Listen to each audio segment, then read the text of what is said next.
ஜெர்மனியின் பவேரியாவில் கடந்த ஆண்டில் பெரும் செல்வந்தர்களின் 2.37 பில்லியன் யூரோக்கள் அளவிலான வரிகள் தள்ளுபடி செய்யப்பட்டன. இது ஒரு சாதனை எண்ணிக்கை என்று தெரிவிக்கப்படுகிறது.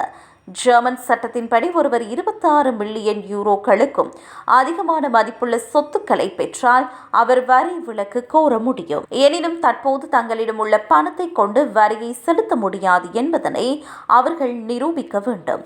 இந்த முறையை ஜெர்மன் ஜனநாயக கட்சியை சேர்ந்த ஃப்ளோரியன் வான் ரூன் விமர்சித்துள்ளார். சாதாரண மக்கள் தங்கள் வரிகள் அனைத்தையும் செலுத்த வேண்டியிருக்கும் நிலையில் பெரும் செல்வந்தர்கள் பாரிய வரிகளை தவிர்க்க இயலுமாக இருப்பது நியாயமற்றது என அவர் குறிப்பிட்டுள்ளார்.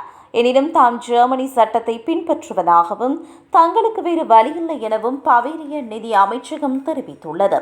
இந்த வரி விதிகள் குடும்ப வணிகங்கள் தொடரவும் வேலைகளை பாதுகாக்கவும் உதவுவதாக அமைச்சகம் கூறுகிறது. எனினும் தற்போது ஜெர்மனியில் சட்டத்தை மாற்றுவது குறித்து ஒரு பெரிய விவாதம் எழுந்துள்ளது.